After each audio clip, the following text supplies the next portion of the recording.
Regan Slaymaker for Notjustboxing, and I have the pleasure to be joined by my brother's best friend and Indeed. trainer of Daniel Dubois, Don Charles. Don, how are you today, man? I'm very well, thank you. As long as you're good, I'm good.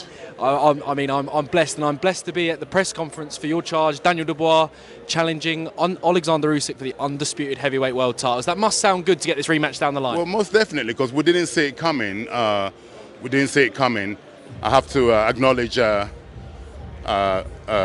Oleksandr Usyk for actually presenting this opportunity, because he didn't have to, but we're here and it's happening. Definitely. From obviously the first fight with Usyk was your first fight with Daniel. Correct. How much of a different fighter is Daniel now than he was in that first fight?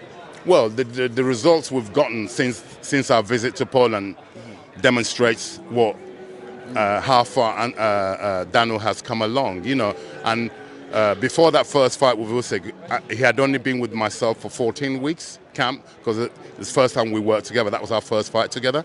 So he's developed in every capacity since then to get us to where we are today. So yeah. Definitely.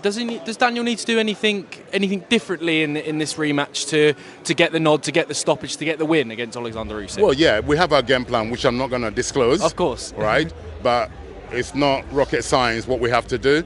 We have to go there and try and dismantle this majestic magician, Usyk, that is. Okay, this man is a maverick. He's exceptional, isn't he? Yeah. So we have to go there, devise the perfect game plan to conclude the fight. Definitely. I'd be interested to know from Daniel's coach's perspective. Would you say Usyk's a better fighter now than he was in that first fight as well? Well, of course. Look what he's done since he fought us in Poland.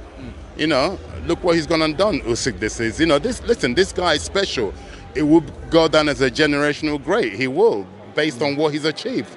And how fitting will it be for my young charge to go down and rewrite the script and take the throne from him, which we intend on doing on the 19th of July. Definitely, and making history as well. Not the first undisputed fight in the four-belt era to be on this soil. Yeah. But also, I think the second British fighter to become undisputed since Josh Taylor as well in the four-belt era. I mean, it's a massive occasion for Daniel Dubois, isn't it? Oh gosh, it doesn't get any bigger than it, does it? It really doesn't. No. Hence why we're very switched on. These opportunities don't come every day, so we have to grow another pair of arms, yeah, the fighter and the team, to aid him to go and pull this off. We're fighting a human being that breathes oxygen and bleeds red blood, so therefore we can get him. Definitely. My final couple from me. The last time I saw you was in Saudi Arabia, Don.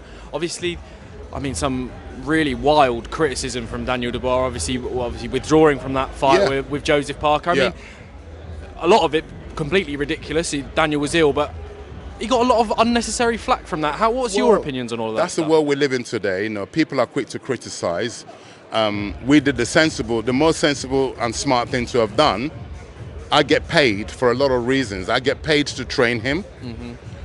I get paid to make decisions, and the decision we made collectively is to pull a guy who's not well, not to go into a championship fight to defend his belt when he's not well. Why would you? Exactly. Why would you is the question. Why would you? If you're stupid, is it for the money? No, don't do that. It's not advisable. He was not well, and we did the sensible and smart thing of pulling our fighter out for his own, and also under the instructions of 2 independent doctors, said we don't recommend you put him into a fight. And we took the doctor's advice. Which is always the right thing to do as well. Final one from me, Don. I know you just spoke about it, but the practitioner of artistic violence, Jordan Troublesome Thompson, is in the gym. I didn't realise back in the gym as well. I mean, what another young, hungry fighter you've got on your hands as well, and this time at heavyweight. Yeah, exactly. Stepped up to heavyweight, and he has all the tools. He has all the physical tools to become a heavyweight champion, and he's a work in progress. As you know, he didn't have any amateur career.